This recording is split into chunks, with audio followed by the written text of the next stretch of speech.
یا اللہ، عید آ گئی مگر میرے گھر میں خوشی نہیں آئی۔ میں بہت تھک گیا ہوں مولا۔ سب لوگ قربانی کی باتیں کر رہے ہیں اور میرے پاس اپنے بچوں کے لیے کچھ بھی نہیں۔ دل بہت بے چین تھا، پھر مجھے استغفار یاد آ گیا۔ میں نے آہستہ سے کہا، استغفر اللہ۔ یا اللہ، میرے گناہ معاف فرما دے، میری خالی جھولی میں بھی رحمت ڈال دے۔ استغفر اللہ، استغفر اللہ، استغفر اللہ۔ پتہ نہیں کیوں مگر دل کو سکون ملنے لگا تھا۔ ایسا لگ رہا تھا جیسے اللہ میری سن رہا ہے۔ پھر اچانک میری مشکل آسان ہونے لگی۔ میں حیران تھا، یہ سب کیسے ہو گیا؟ یا اللہ، تیرا شکر ہے، تیرا لاکھ لاکھ شکر۔ آج میں سب کو یہی کہتا ہوں، عید الاضحیٰ کے دن استغفار کبھی مت چھوڑنا۔ السلام علیکم ورحمۃ اللہ وبرکاتہ۔ آج ہم جس موضوع پر بات کرنے والے ہیں نا، وہ بہت ہی خاص اور فکر انگیز ہے۔ عید الاضحیٰ کے دن استغفار مت چھوڑنا ورنہ پچھتاؤ گے۔ اب شاید آپ سوچیں گے کہ خوشی کے دن بھلا پچھتاوا کیسا؟ دیکھیں، جب خوشی اپنے عروج پر ہوتی ہے نا، تو روحانی غفلت کا خطرہ بھی اتنا ہی زیادہ ہوتا ہے۔ تہواروں کی چمک دمک میں اکثر ہم وہ بنیادی روحانی ڈھال ہی بھول جاتے ہیں جو اصل میں ہمیں محفوظ رکھتی ہے۔ تو چلیے آج کے اس اہم اور دلچسپ جائزے کا آغاز اللہ رب العزت کی حمد و ثنا سے کرتے ہیں، تاکہ ہمارا یہ سیکھنے کا سفر پوری طرح سے بابرکت اور روحانی سکون کا باعث بنے۔ آج ہم جن اہم نکات پر بات کریں گے ان میں شامل ہیں: پہلا، عید الاضحیٰ اور استغفار کا تعلق۔ دوسرا، عید کے دن کی سنتیں۔ تیسرا، استغفار بطور ایک روحانی ڈھال۔ چوتھا، گمشدہ اونٹنی کی وہ مشہور مثال۔ پانچواں، قربانی کے ایام۔ اور چھٹا، اس پچھتاوے سے بچنے کا اصل راستہ۔ تو آئیے سب سے پہلے بات کرتے ہیں عید الاضحیٰ اور استغفار کے اس انوکھے تعلق کی۔ اب ذرا یہاں رک کر ایک لمحے کے لیے سوچیں۔ خوشی اور جشن کے اس عظیم دن جب ہر طرف قربانی ہو رہی ہے، دعوتیں اڑائی جا رہی ہیں، آخر ہمیں استغفار کی ضرورت کیوں پڑتی ہے؟ دراصل بات یہ ہے کہ جب ہم بہت زیادہ خوش ہوتے ہیں نا، تو ہمارا نفس تھوڑا بے پرواہ سا ہو جاتا ہے، ہماری روحانی ڈھال کمزور پڑنے لگتی ہے، اور سچ پوچھیں تو شیطان کو وار کرنے کا اس سے بہترین موقع اور کیا ملے گا؟ اسی لیے خوشی کے انہی لمحات میں گناہوں کے زہر سے بچنے کے لیے ہمیں سب سے زیادہ اور مضبوط دفاع کی ضرورت ہوتی ہے۔ آگے بڑھتے ہیں اور دیکھتے ہیں عید کے دن کی سنتیں، جو دراصل اس جشن کا ایک مسنون خاکہ ہیں۔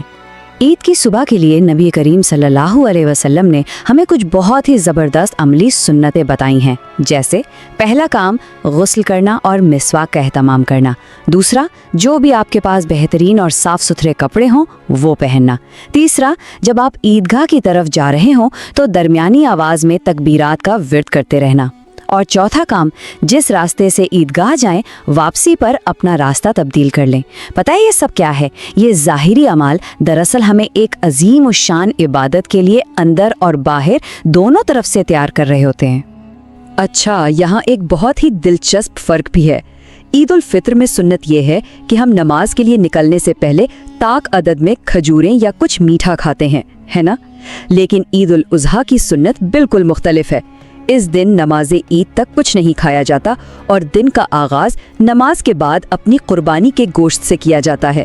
حضرت بردار رضی اللہ عنہ کی حدیث ہمیں بتاتی ہے کہ نبوی روایات میں کس قدر باریک بینی اور گہری حکمت چھپی ہوئی ہے۔ اب آتے ہیں اپنے تیسرے اور سب سے اہم حصے کی طرف، استغفار، جو کہ ایک روحانی ڈھال ہے، اور یہ صرف کچھ الفاظ دہرانے سے کہیں بڑھ کر ہے۔ ذرا سوچیں، استغفار کا اصل مطلب کیا ہے؟ کیا یہ صرف زبان سے میکینکی انداز میں استغفر اللہ کہہ دینا ہے؟ بالکل نہیں۔ استغفار کا اصل مقصد تو اللہ تعالیٰ سے اپنے پچھلے گناہوں کے برے نتائج سے پناہ مانگنا اور آئندہ آنے والے گناہوں کے خلاف ایک الہی ڈھال، ایک شیلڈ مانگنا ہے۔ گناہ انسان کی روحانیت کے لیے بالکل ایک زہر کی طرح کام کرتا ہے، اور استغفار اس زہر کو کاٹنے والا ایک ایکٹیو اور دل کی گہرائیوں سے نکلا ہوا ڈیفنس سسٹم ہے۔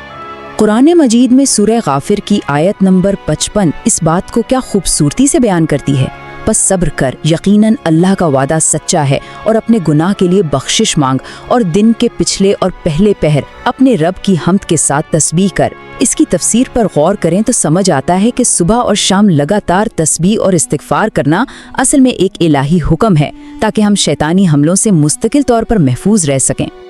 अब इस अदद 70 पर ज़रा गौर कीजिए। हज़रत अबू हुरैरा रज़ियल्लाहु अन्हु से रिवायत है कि रसूलुल्लाह सल्लल्लाहु अलैहि वसल्लम अपने इतने बुलंद और पाकीज़ा दर्जात के बावजूद दिन में 70 मरतबा से ज़्यादा अल्लाह ताला से इस्तिग़फ़ार और तौबा किया करते थे। अब आप खुद सोचें, जब वो हस्ती जो हर लग़्ज़िश से पाक है इस्तिग़फ़ार को इस कदर लाजमी समझती है, तो हम जैसे आम इंसानों के लिए ख़ास तौर पर त्यौहार के दिन की गफलत में उसकी कितनी ज़्यादा ज़रूरत होगी। अब चलते हैं चौथे हिस्से की जानिब, गुमशुदा ऊँटनी की मिसाल। यह हमें बताती है कि तौबा पर अल्लाह कितना खुश होता है। एक लम्हे के लिए ज़रा इस मंज़र को अपने जहन में लाएं। एक मुसाफिर अकेला बेआबो ग्यास सहरा में सफ़र कर रहा है। अचानक उसकी ऊँटनी गुम हो जाती है और उसी ऊँटनी पर उसका सारा खाने पीने का सामान भी लदा हुआ होता है। वो उसे ढूंढते ढूंढते इतना थक जाता है कि एक दरख्त के साये में मौत के इंतज़ार में मायूस होकर सो जाता है। लेकिन जब उसकी आंख खुलती है तो क्या देखता है कि उसकी गुमशुदा ऊँटनी सामान समेत बिल्कुल उसके सामने खड़ी है। ज़रा तसव्वुर करें उस वक्त उस मुसाफिर की खुशी का क्या आलम होगा। और ये मिसाल शानदार तरीके से इस बात को वाज़े करती है जो अहादीस में बताई गई है कि जब कोई बंदा सच्चे दिल से तौबा करता है और इस्तिग़फ़ार के ज़रिए पलटता है ना, तो अल्लाह ताला को उसकी तौबा पर उस मुसाफिर की खुशी से भी कहीं ज़्यादा खुशी होती है जिसकी गुमशुदा ऊँटनी मिल गई हो। ये बेमिसाल तमसील हमें बताती है कि इस्तिग़फ़ार अल्लाह के दरबार में किस कदर पसंदीदा अमल है। चलें अब पांचवें हिस्से का रुख करते हैं, कुर्बानी के अय्याम और हमारी अकीदत का दौरानिया। कुर्बानी के अय्याम के हवाले से हमें मुख्तलिफ मुस्तनद फ़िक़ही आरा मिलती हैं। एक तरफ हनफी, मालिकी और हम्बली मसालिक की राय है जिनके नज़दीक कुर्बानी के दिन 3 हैं, और दूसरी तरफ इमाम शाफ़ई, अहले हदीस, अता और हसन बसरी का मौक़िफ़ है कि कुर्बानी ईद के बाद 3 दिन यानी कुल 4 दिन तक की जा सकती है। और देखें, ये दोनों आरा निहायत मोतबर उलमा और हज़रत जुबैर बिन मुतैम रज़ियल्लाहु अन्हु की रिवायात जैसे मजबूत दलाइल पर मबनी हैं, और इन तमाम इल्मी तशरीहात का गैर जानिबदाराना एहतराम करना हम पर लाजिम है। लेकिन यहाँ जो सबसे अहम नुक्ता है वो ये है कि दिन चाहे 3 हों या 4, ये सारे दिन एक मुसलसल अकीदत का वक्त होते हैं।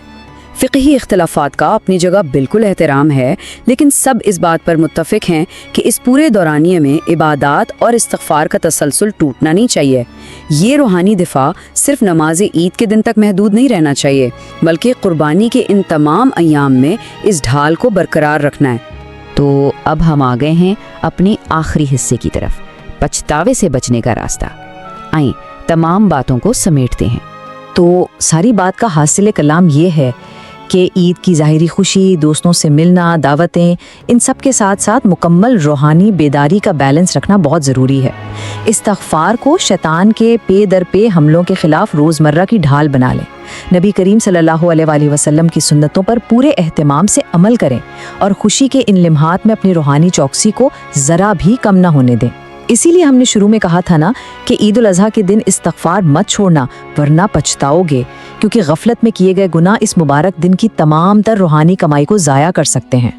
अब इस सब को समेटते हुए मैं आपको एक ऐसे सवाल के साथ छोड़े जा रहा हूँ जो यकीनन आपको सोचने पर मजबूर कर देगा। क्या आने वाली ये ईद सिर्फ एक ज़ाहिरी जश्न, लजीज खानों और नए कपड़ों तक महदूद रहेगी, या ये आपके मुस्तकबिल के लिए एक इंतहाई मजबूत और पायदार रूहानी ढाल भी साबित होगी? इसका हतमी फैसला मुकम्मल तौर पर आपकी नीयत और इस्तिग़फ़ार के तसलसल पर मुनहसर है। अगर आपको आज का ये वज़ाहती खाका पसंद आया हो और कुछ नया सीखने को मिला हो तो इसे लाइक ज़रूर करें और चैनल को सब्सक्राइब करना मत भूलिएगा। इससे हमें मुस्तनद ज़राए से ऐसी ही गहरी और अहम मालूमात आप तक पहुँचाने में बहुत मदद मिलती है। अपना बहुत ख्याल रखिएगा। अल्लाह हाफिज़। अगर वीडियो अच्छी लगे तो लाइक और सब्सक्राइब ज़रूर करें। अल्लाह आपकी हर परेशानी आसान फरमाए।